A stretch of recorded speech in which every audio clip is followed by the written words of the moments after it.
My name's Michael Pryor. In this section, we're going to be looking at the internal organisation. And first, we're going to look at the leadership styles.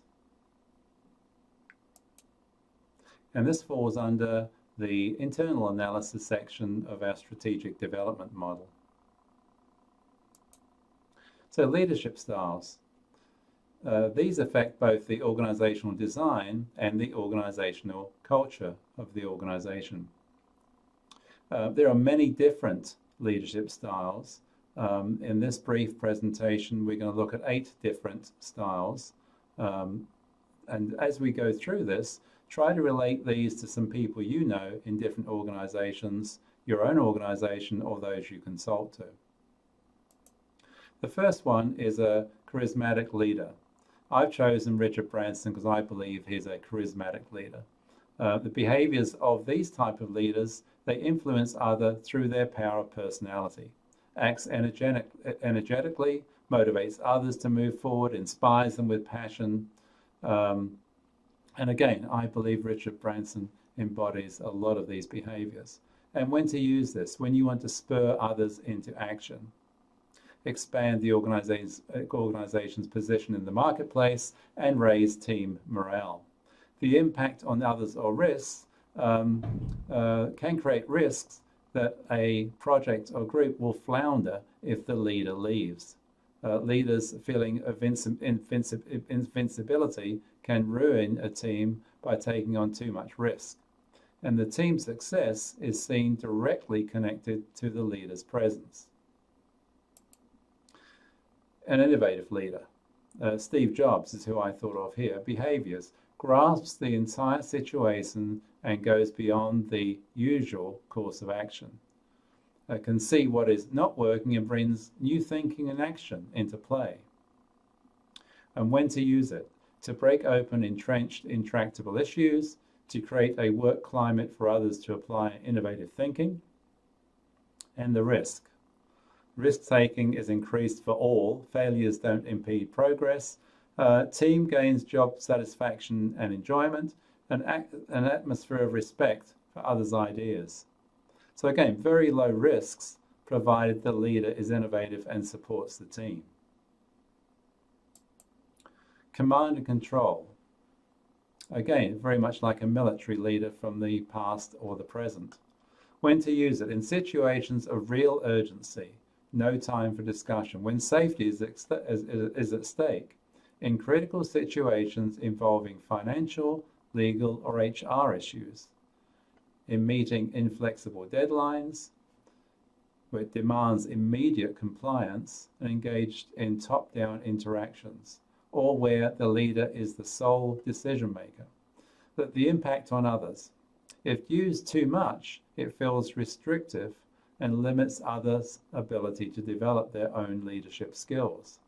Others have little chance to debrief what was learned before the next encounter with the leader. So again, depending on the situation is where this type of leadership style can be used. Laissez-faire and Mark Zuckerberg from Facebook. Behaviors are knows what is happening but not directly involved with it. Trusts others to keep their word, monitors performance and gives feedback regularly. Now, when to use this? When the team is working in multiple locations or remotely or virtually. When a project under multiple leaders must come together by a specific date to get quick results from a highly cohesive team. Impact on others. Effective when the team is skilled, experienced, and self-directed. Now that's important. The autonomy of the team members leads to a high job satisfaction and increased productivity. But again, the key thing here is to be this type of leader, you must have a skilled and experienced and self-directed group of people.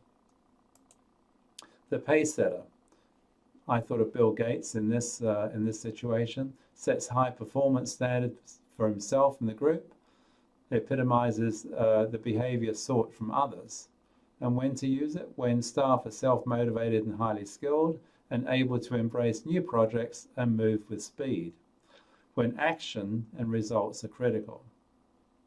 And the impact cannot be sustained for too long, as staff may burn out from the demanding pace.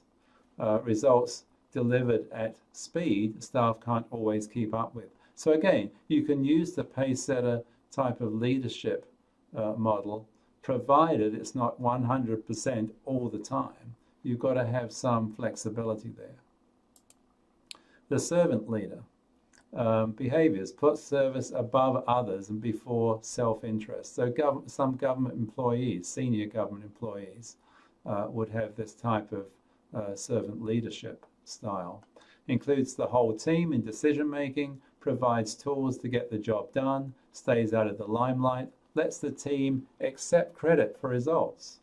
And when to use this? When the leader is elected to the team or the organization or committee or community, when anyone at any level of the group meets the needs of the team. So again, this could be a servant leader that changes depending on what project is being undertaken at the time. Impact on others. Organizations with these leaders, often seen as the best place to work, can create a positive culture and lead to high morale. Ill-suited if situations call for quick decisions or meeting tight deadlines. So again, you need to adjust depending on what your environment is. Transformational. I thought of Oprah. Behaviors. Expects team to transform even when it's uncomfortable. Counts on everyone giving their best. Serves as a role model for all involved. So again, very high energy type of leader.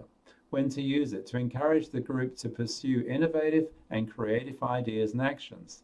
To motivate the group by strengthening team optimism, enthusiasm, and commitment. And the impact can lead to high productivity and engagement from all team members. The team needs detail-orientated people to ensure scheduled work is done. So the key thing here is you need those detail-orientated people to be able to back up what that leader is asking to be done. And lastly, we have the situational leader. So here, the behavior links behavior to the environment and the group's readiness. Includes being directing, supportive, while empowering and coaching. And when to use it. Where ongoing procedures need refinement, reinvention, or retirement. An impact on others can be confusing if behavior changes unpredictably and too often, and can reduce uncertainty as leader adapts behavior appropriately. So think of a surgeon in a hospital. They have to adapt depending on what's going on at that specific minute. So it is situational, and they can go back and use some of the previous 7 different characteristics in terms of leading what's happening within that surgery. So questions at the end of this section. Leaders today field last-minute requests, complaints, and questions via email and social media. This requires leaders who can always adapt, improvise to the challenges around them. So what leadership style do you or does your client follow? Is this the most effective style suited to your or your client's current position, and why is that the most effective style?